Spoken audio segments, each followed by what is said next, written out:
Hi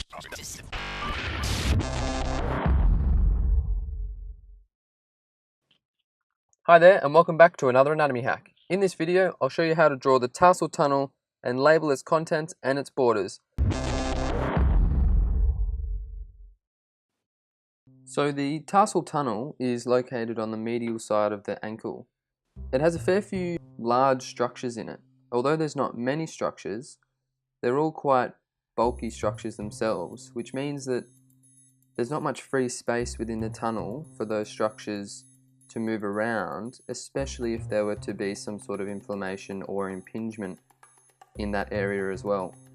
So the tarsal tunnel is an area that's prone to those impingement and overuse type injuries, similar to what the wrist and the carpal tunnel are prone to.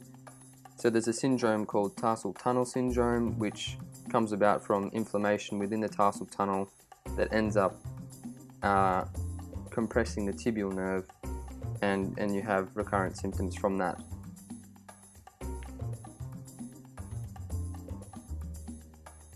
So this diagram here that's on the slide at the moment has labelled all the different contents of the tarsal tunnel, and we'll include all those in the diagram that I'm about to show you, but we'll also label the boundaries, the roof and the floor of the tunnel itself. So although we use the word tarsal nowadays to describe the bones of the foot, I think it helps to understand where the word originally came from. So the word tarsal originated from the Greek word tarsos, which meant, or which still means, flat surface. And that's used to describe a flat surface, especially for dyeing, so like a grave. So we can see from that original meaning of the word tarsos how the word tarsal has evolved to describe the flat part of the foot.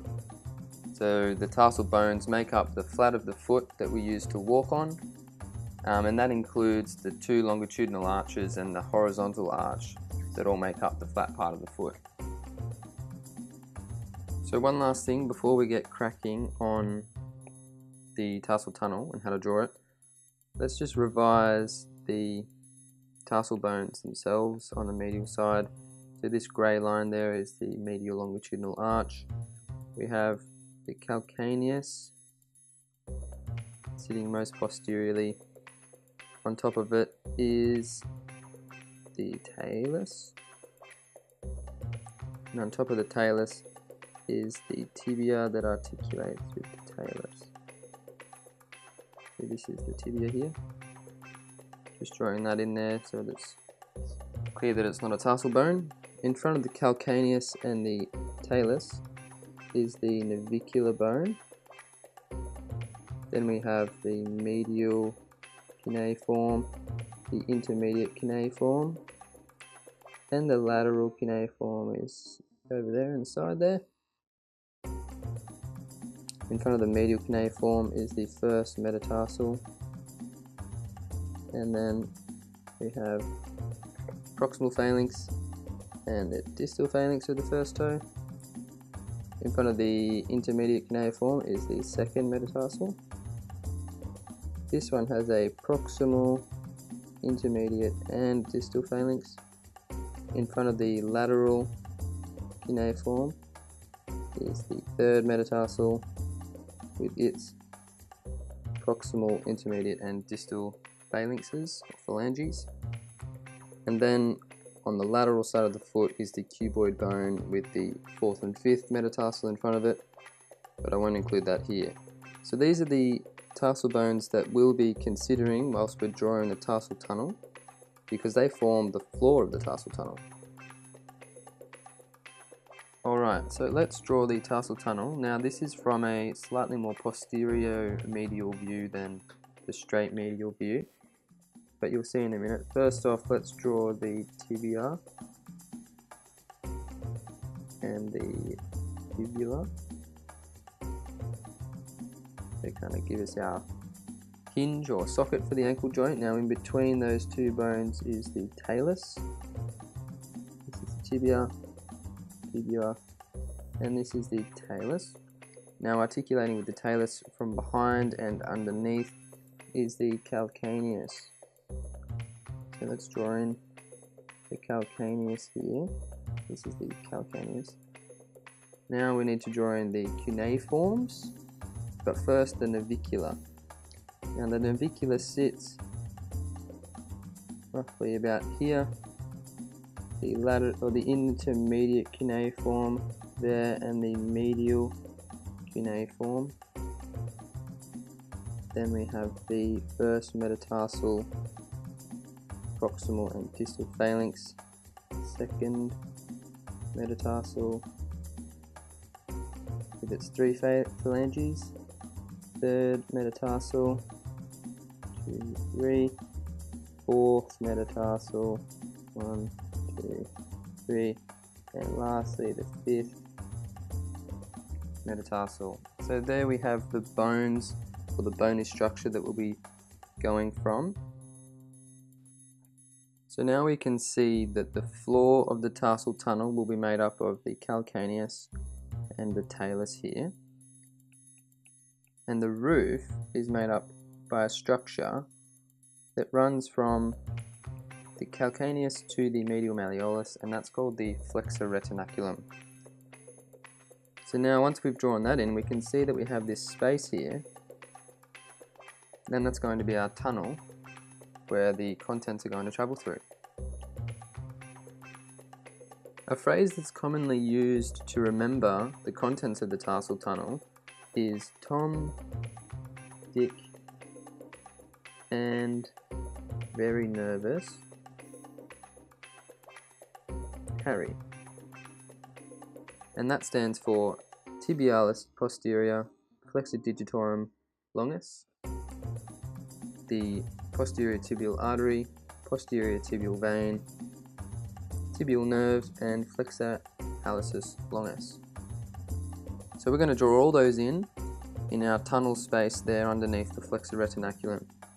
So first off, let's draw the tibialis posterior tendon that runs through and inserts onto the navicular and medial cuneiform bones.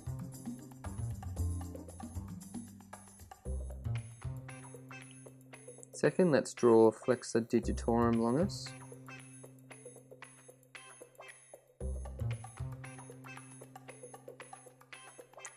Flexor digitorum longus will pass through the tunnel and then run underneath the foot to insert onto the distal phalanges of the toes 2 to 5. Now we need to draw the posterior tibial artery. We can just draw that in red here, and that branches into medial and lateral plantar arteries. We'll just leave it like this for our diagram. Let's draw in the posterior tibial vein, and that does similar branching to the artery into the lateral and medial branches to supply both sides of the foot. Now we need to draw the tibial nerve. There we have the tibial nerve in yellow, and our last structure is flexor hallucis longus. Flexor hallucis longus here. That will run through the tarsal tunnel, and that will go to insert onto the distal phalanx of the first toe. So I'll just indicate that that is heading towards the first toe there. So there are our contents of the tarsal tunnel. One thing to note is that this superior edge of the contents here isn't accurate. That's just the way I've drawn it. However, the order of structures from medial to lateral or from anterior to posterior is accurate, and you can remember it as Tom, Dick, and very nervous Harry.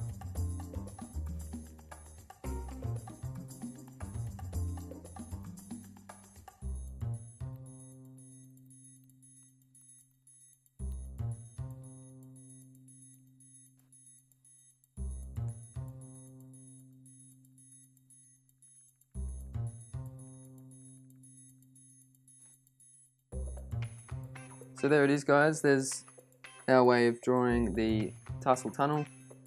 We hope you found this video useful. If you did, please give this video a big like and subscribe to the page so that you don't miss another one of our anatomy hacks. And if you didn't see our last video, be sure to go and check it out so you can learn how to draw the popliteal fossa better. Thanks for watching this video, guys, and we'll see you in the next one.